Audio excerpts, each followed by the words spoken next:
our lesson 4 will be, in our lesson 4, we'll be focusing on learners with specific learning difficulties. What do we mean by specific learning difficulties? And this is why we said that we moved away from referring to these learners as learners with disabilities. So far, we know that a learner who is gifted may not be looked at as a learner who has a disability. Now we are talking about learners with specific learning difficulties. What are these? These are conditions that affect learners' academic performance, where they may experience one or more of the following areas. They are in school, yes, but there is one particular area where they're encountering problems, and problems that may hinder them from achieving their highest potential. One, a learner who has problems with their oral expression. Here we're talking about having difficulty understanding abstract words. Understanding and at the same time using such abstract words when they speak. Others may have problems with their written expression. When they write, they reverse letters. They want to write, say for example, a word like was. And instead of writing was, they write it as so. S comes first, letter W comes last.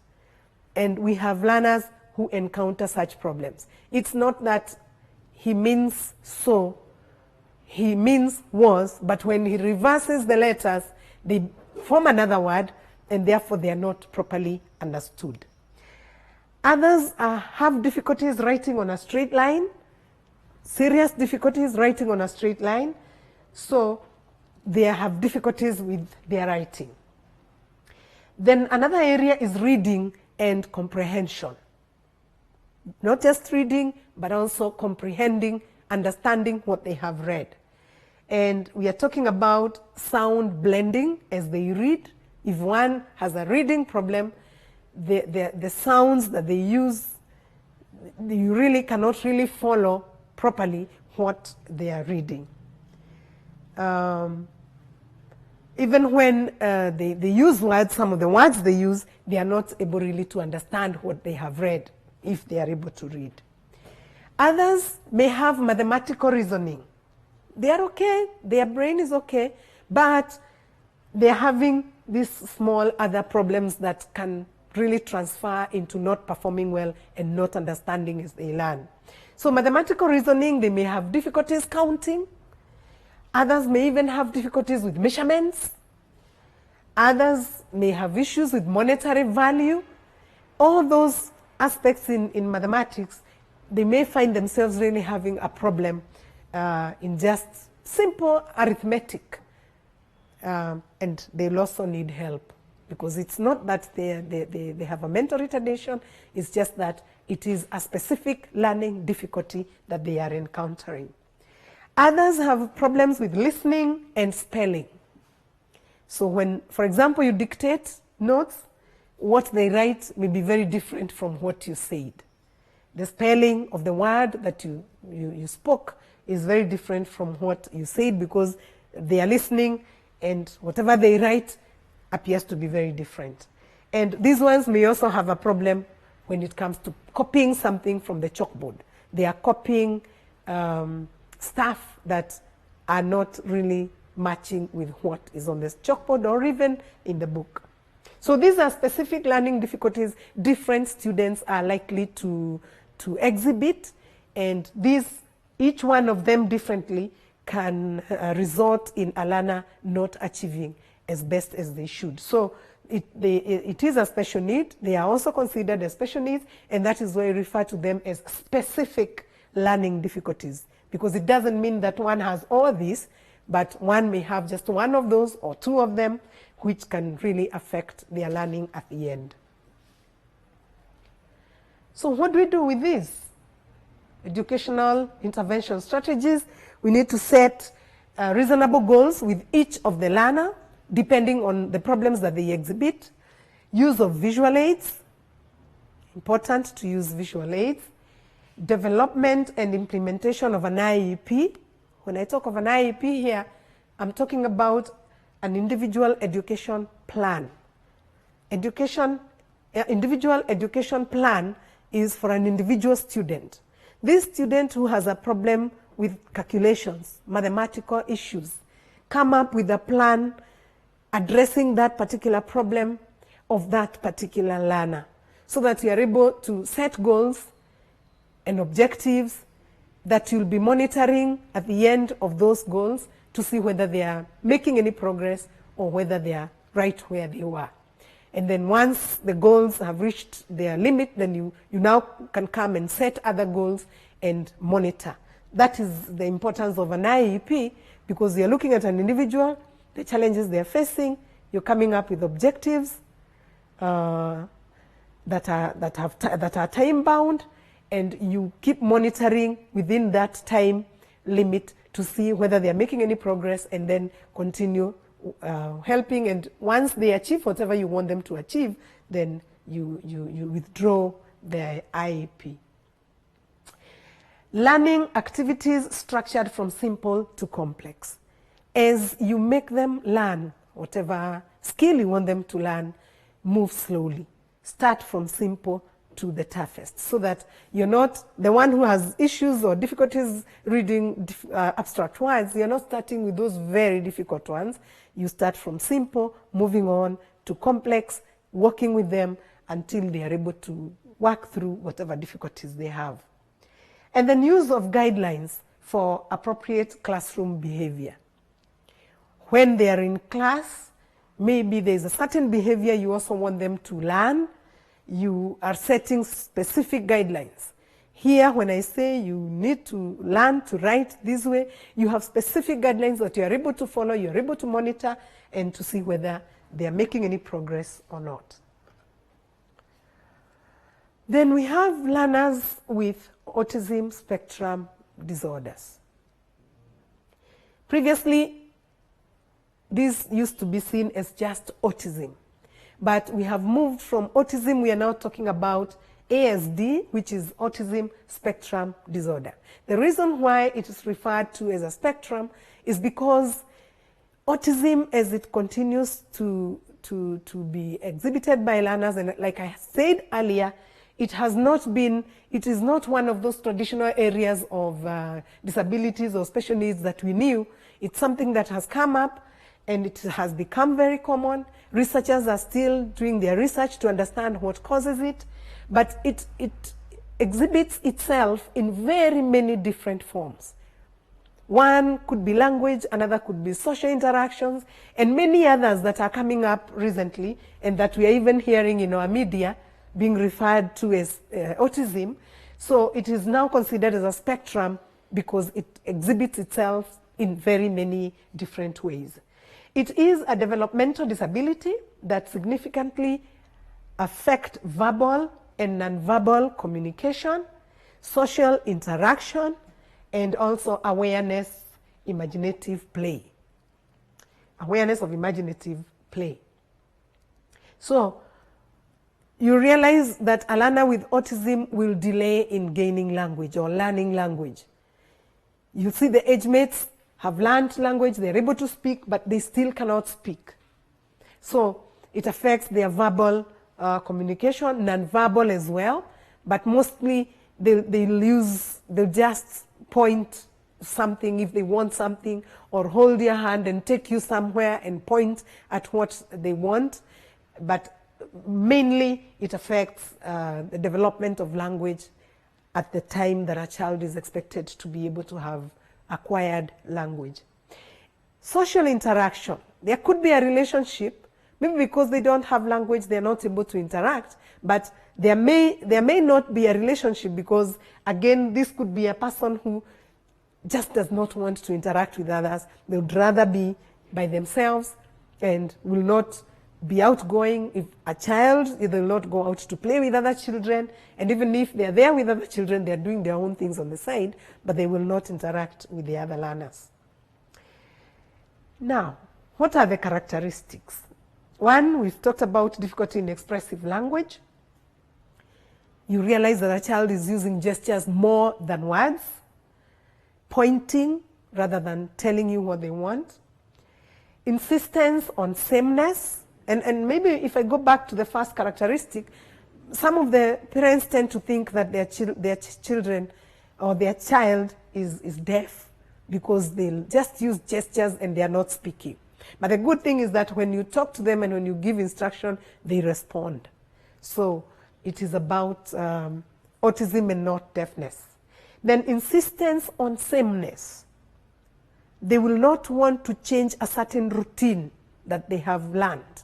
And the minute you change, things become very bad. They have temper tantrums, and therefore they will just get lost. They'll want to, if they want to sit at a certain spot, use a certain plate, play ball at a certain time, they will want to continue with that and not change the routine. They're very resistant to change of routine, even change of homes. If, for example, you're moving from a home to another, that becomes a very big problem to them because they insist so much on sameness. That is also another indicator. Have selectivity or obsessive tendencies.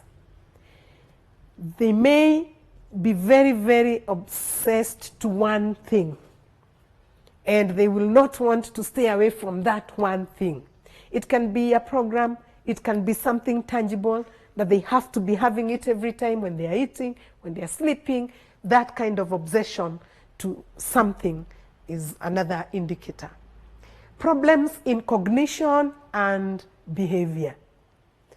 Like I said, because they resist change, they will want the same thing happen. In the event that you tend to try to change that, they can react violently. So they have problems with their behavior. They have tendency of throwing things, anything towards you, towards anything. Behavior in terms of temper tantrums, I think we are going to come to that. When you do what they don't want you to do, they get into tempers and they can do anything in terms of behavior. And when we are on behavior, they also tend to self-harm themselves. Self-harm. You'll see hitting on their heads or hitting their heads on the wall, just hitting the wall and just harming themselves, causing pain to themselves. I think that is also another form of behavior. They prefer to be isolated because they are not good in social interaction. They would rather be on their own. Temper tantrums we've talked about. Have little or no eye contact. They tend not to look at you directly on the eye. They would rather look elsewhere. That direct eye contact, they don't. And then they can laugh, cry, or show distress for no apparent reason. So you hear them cry out, but you cannot see what has made them cry, and actually there's nothing that has made them cry. Or just laugh or show annoyance over something, but for you, there's nothing that has happened that may cause that kind of annoyance. And then they get hyperactive. A number of them can also be very, very hyperactive. They are here and all over and doing all sorts of things. And it's one of the characteristics where they are seen also to be, to lack attention and be very, very hyper. So when you want them to be attentive on something, they will not be attentive, and instead they'll be doing other things. So educational interventions, just ensure that they are in good health, because again their diet is very important. They are safe, they are in a stimulating and pleasurable setting where they are comfortable. If they want to watch telly, they can watch it. That they are not upset in wherever they are. Give them clear guidelines on what you expect from them, and especially in terms of behavior. Be very clear so that you train them to behave in the right way. You train them to exhibit desirable behavior, because they cannot continue like that forever. So be very, very clear. Give very clear guidance so that when they fail to do it, you are able to tell them, look, we are supposed to be doing this at this time, but you're doing the other. Use written or picture schedules So whatever schedules you have, that at this time you're supposed to do A, B, C, D, have them written, put them in form of pictures, something they will like seeing, so that they will quickly want to do what they're supposed to do at that time, because whatever schedules you have put them in a nice way. Adapted curriculum to suit individual characteristics. Again, remember we said it's a spectrum, very broad, and one may exhibit this characteristic, the other one may exhibit this other characteristic. So you need to see how you are going to adapt curriculum for an individual learner depending on whatever they are exhibiting within that wide range of characteristics. Development of skills useful in the learner's life in school, home, and community. Remember, they need to learn to do things, they need to learn skills. So, and a time will come when they'll grow, they will live within the community, they'll live at home, they'll live in school. You need to help them develop those desirable skills and helpful skills that they'll need in life. And then also plan about their transition. This usually autistic children tend to be noted when they are young, and when they go to early childhood programs, that could be where it's toughest to train them those behaviors and how to carry themselves.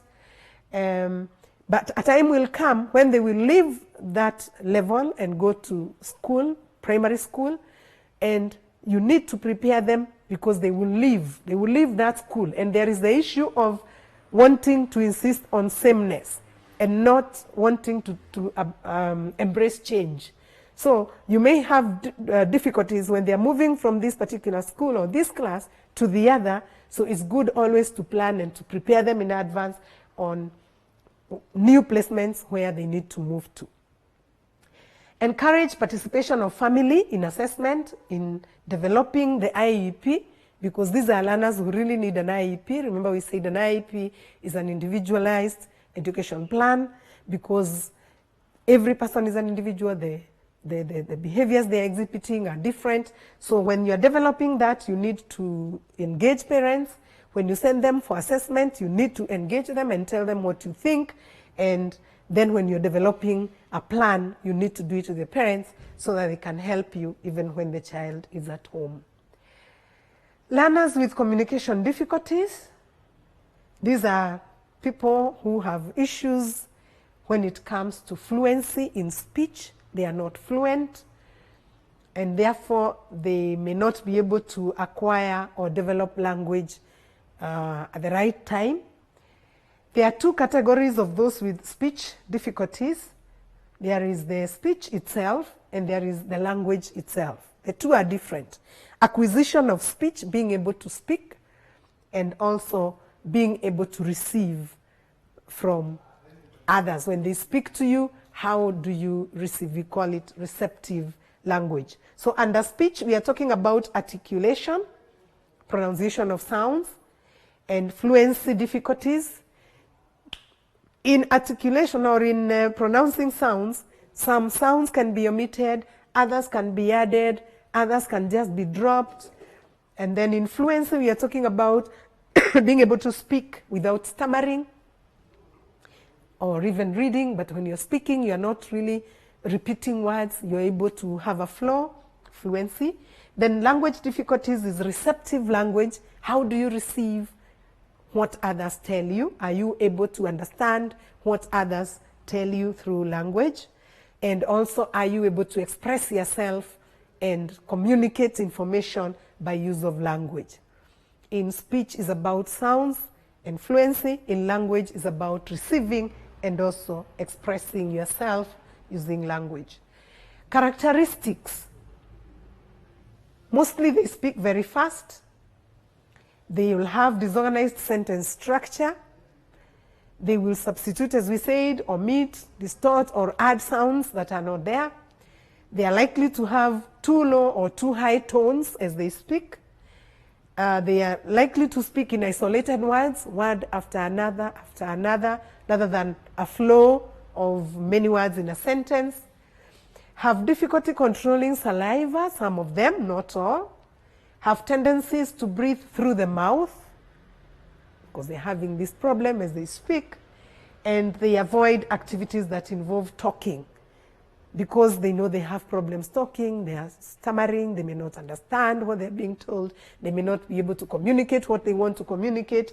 They would rather stay by themselves rather than talk. So in class, they are likely not to ask questions even when they have them. In class, they may not offer to want to read.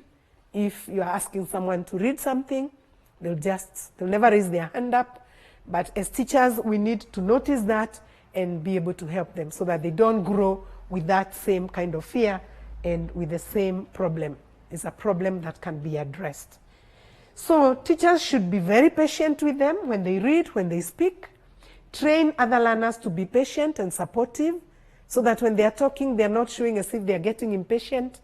So they need to be patient. Help build the learner's confidence. As a teacher, you are the only one who can make them really want to read, want to speak, participate in group work, build their confidence, let them know that they can, and help them, and that way they may even outgrow the problem. Correct errors they make positively, where they omit sounds or they use the wrong sounds. Correct them positively, correct them nicely, so that you do not discourage them from reading or wanting to read again or wanting to speak another time. So correct them positively and nicely. And finally, guide and counsel the learner in case they may have psychological issues. Such learners are likely to feel like they are not like others, and they may start feeling as if they are different, and their self-esteem may be low. But as a teacher, you need to speak to them, guide, counsel, and let them understand that it's not a big problem and it's a problem that can be tackled, and that way you'll help them to develop psychologically without feeling as if they are different. Then we go to learners with emotional and behavior disorders. These are other learners whom we may say have special needs. They are exceptional, yes, but they do not have a disability. But we know with behavior issues, they are likely not to perform as they should. So we are saying these are emotions and behaviors that are considered as inappropriate in relation to their age and also in relation to their social, cultural expectations. In public, how do they behave? For example, in church, in class, at assembly, sociocultural, and then also what is the age? Are they expected to be behaving like that according to their age? So when that is seen not to be really matching, they are seen to have emotional and behavior disorders. And then we say that a learner is considered to have an emotional and behavior disorder if it is affecting their learning. You realize that their performance is going down. And also it is also affecting the learning of others. For example, if it is those in their class feel that they're being disrupted by this particular learner, and he does this today, she does it tomorrow, it's something they do every time, then that now becomes a disorder that requires assistance. So it will affect their academic performance. It will also affect their social interactions. Why? Because others will see as if he's a problem or she's a problem, he's bothersome. So people may not want to befriend them.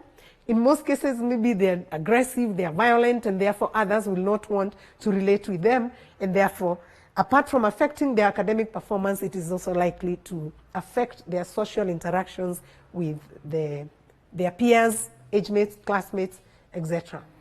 Now, there are also classifications of these who have emotional and behavior disorders. First, we have those with attention deficit and hyperactivity disorder.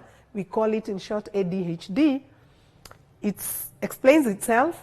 They cannot pay attention for a long time, and as a result now they'll be busy doing other things. They're hyperactive and they'll be walking around the class, taking this that belongs to someone when they're supposed to be paying attention and listening to you. And this, of course, will affect their learning because they're not paying attention, but they need help to be able to pay attention and to stay still and learn. Conduct disorders is behavior. Conduct is all about how they're conducting themselves. Can be abusive, can be violent, can be aggressive, can even be stealing, taking other people's things. It's all about conduct. But it can also affect them. Sometimes they don't do this because of their own wish. It is a problem within them, and sometimes you realize later in life there are people who will even ask to be assisted to be able to deal with their behavior. Then we have the category of oppositional defiant disorder. These are people who will oppose everything and defy any orders given by those in authority. Those in authority could be teachers, could be prefects, could be parents, could be bigger brothers, but they are opposing everything and they are defying anything that they are told. So, and these are students sometimes, even in high school, that are seen to be doing the wrong things every time. They will not go by the rules because they are opposing and they are being defiant, but it is a disorder. It's a problem that obviously will make them not perform well because they'll spend time doing punishments, they'll spend time at home sometimes, and they'll miss classes, so this will affect their performance. It will also affect their social interactions, even family, because when they are always sent home because of behaving badly, the relationship, family relationship goes down, and therefore this is somebody who will need to be assisted to understand that they must take directions or guidelines that they are given so that they are able to live in harmony in the community. Then obsessive compulsive disorder. This is a disorder where someone gets so obsessive of doing something and they just find themselves doing it and doing it and doing it. I don't today to give the example of washing hands because we are not supposed to be washing hands, but before coronavirus came, you'd find someone who's so conscious about, for example, washing their hands, and they'll do it every other minute, and when they touch, say, for example, the tap itself, they feel they're dirty, and they'll go back there. So it becomes like an obsession, and they're just doing this thing without any good reason as to why they are doing it. That's why it comes with compulsive. Anxiety disorders, we know people who are always very, very anxious, and this anxiety sometimes affects them. They are worried about maybe somebody who is sick at home, worried about their performance, worried about an exam. That anxiety that makes them also not be able to really pay attention in learning. Post-traumatic stress disorder. This comes after one experiences a traumatic incident. Maybe a death of a loved one, or maybe they witness a building falling and people crashed in there and being removed from the building dead or maybe injured, and they witnessed it, and this now becomes something that they keep thinking about. It's always in their mind and it is affecting their concentration, and this too is an issue that one needs to be assisted in to be able to continue with their learning. Then there is selective mutism. People who just decide not to speak at a certain time.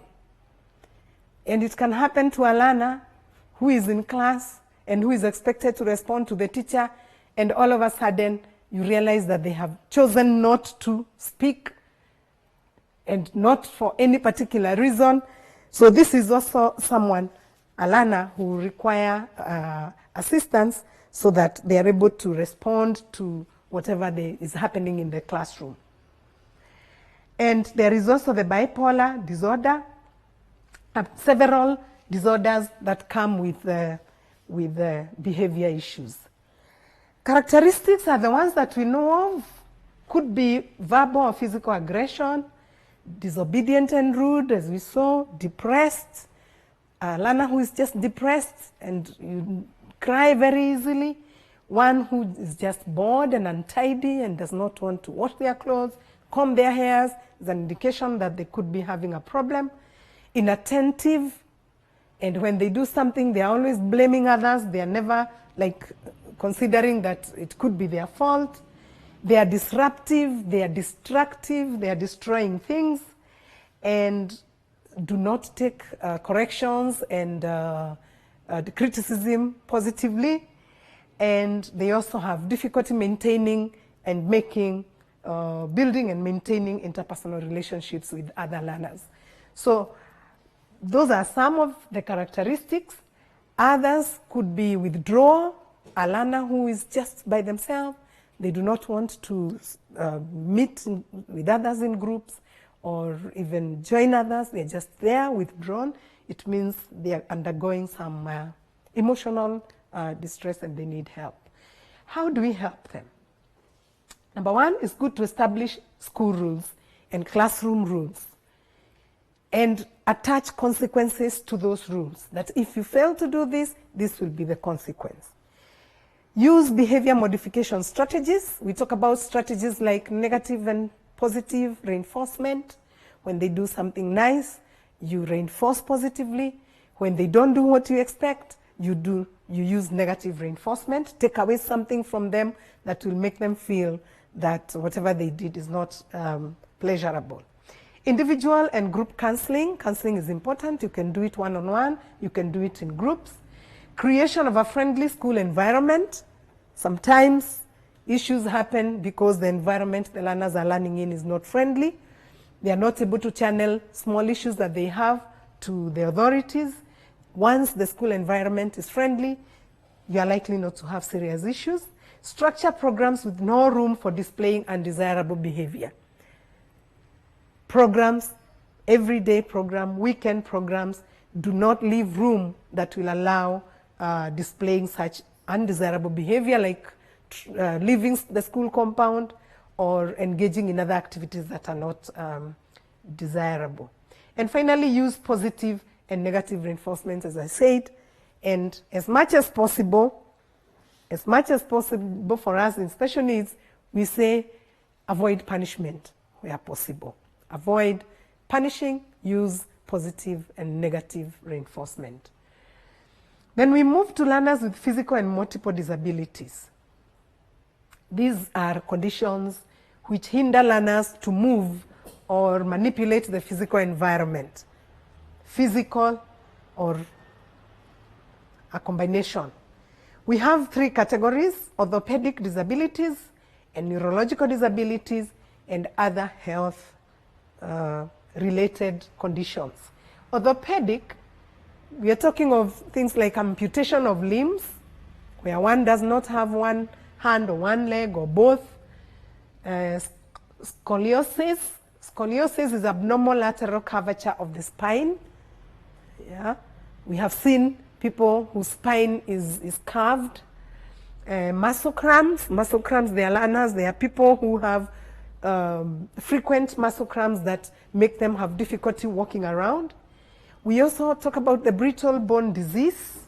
Brittle bone disease is whereby the bones are very, very fragile. And if one slips a bit, they are likely to have fractures. And it is an inherited bone disease. Then we have leg pads disease. This is a degenerative disease of the hip joint. And when the hip joint is not really working as it should, one has problems with movement. And finally, under that category, we have muscular dystrophy. This is also a genetic disease where the muscles weaken, they wear out and they weaken gradually, small by bit, slowly by slowly, and at the end you realize you cannot even hold a pen, you are not able to walk because your muscles just become weak. It is also a genetic disease. Neurological disabilities, they refer to paralysis or lack of function due to the brain or the central nervous system dysfunction. Central nervous system is the brain together with the spinal cord. And when they are not functioning as they should, communicating as they should, one is likely to find themselves not able to use their hands, not able to use their legs, not because there is anything physical that has happened to them, but because the link between those parts of the body with the brain is not functional. So some of this we see a neurological condition, which is epilepsy. Epilepsy is as a result of the functioning of the brain. Cerebral palsy. Cerebral palsy, most people tend to think that people with cerebral palsy are mentally retarded, but that's not the case.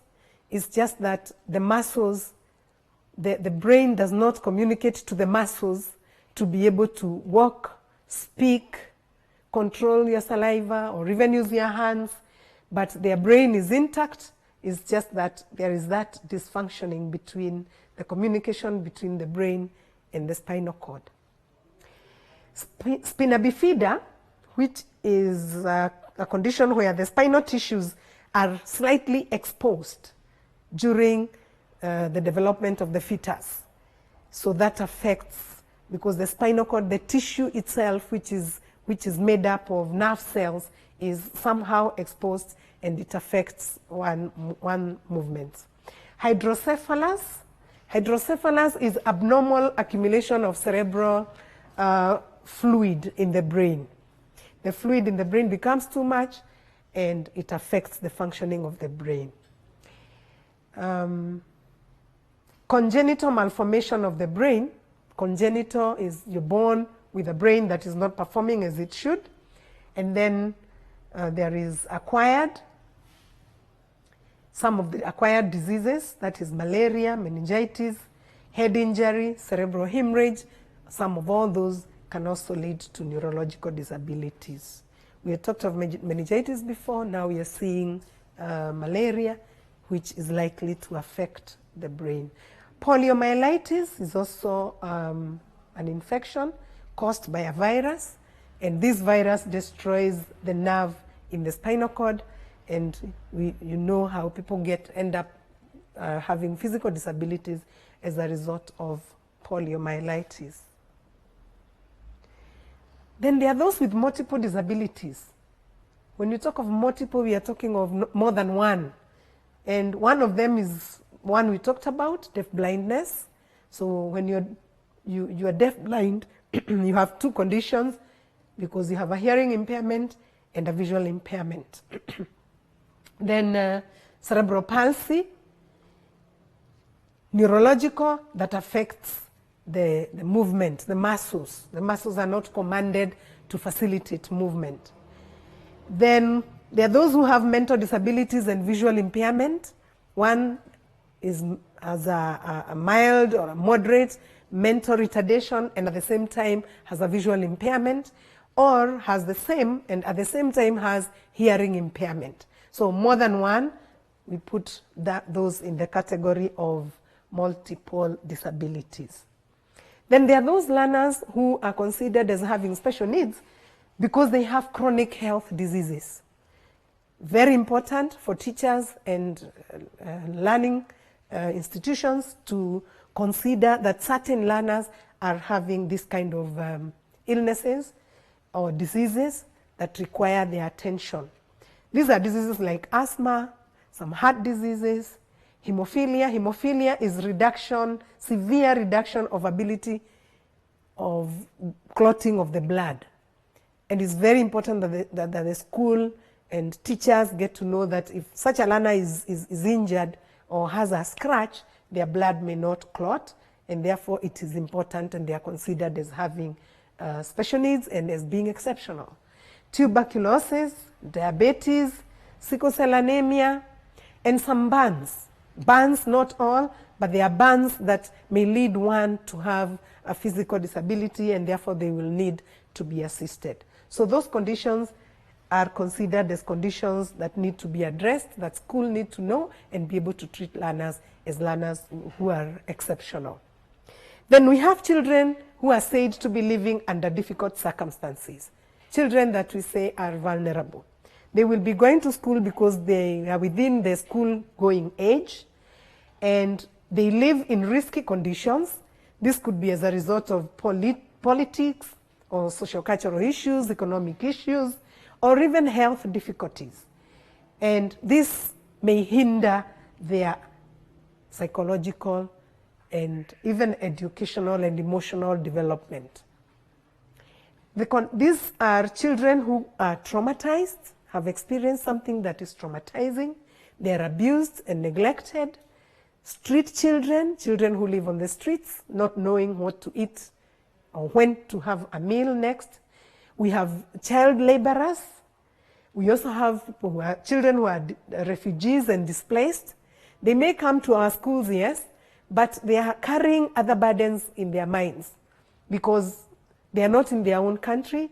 They may not even be with their parents. They may not even know where their parents went when they went to those countries where they're living as refugees. Those who are displaced, they left their homes. They are on their own. So these ones are carrying other burdens as they come to school, and therefore teachers need to understand this. We have child mothers. Today we know girls are allowed, when they get pregnant, when they're in school, to go give birth to children and come back to school. And they are children. So psychologically, look at them, they are not able to take care after their children, and they still have maybe to think about the child at home. Then we have child soldiers, and we also have children who are heading families, whose parents died. There was a period when there were very many of them, especially when HIV and AIDS was common and would take both parents, and children would be left, young children would be left heading families. They are in school, and at the same time they are going to take care of their siblings and to make sure that they have food and they are meeting all their other needs. So we're going to end our lesson there. And we have an assignment, 2 questions there. Highlight 4 characteristics of a learner with emotional and behavior disorder. Question 2, why is punishment not a recommended behavior modification strategy for learners with emotional and behavior disorder? These televised lectures supplement our robust online learning going on our MKU online platform. You can view more on our televised lectures via our online platform. We are in a digital era, and Mount Kenya University knows this. The following are the steps to follow so as to complete your online application. Download the application form from the website www.mku.ac.ke. Attach copies of your academic certificates and ID. Pay the application fees via M-Pesa pay bill number 270988. Your ID is the account number. 2,000 shillings is the charge for a postgraduate. You can also deposit in the bank accounts provided on the website. Then email all the above to apply@mku.ac.ke.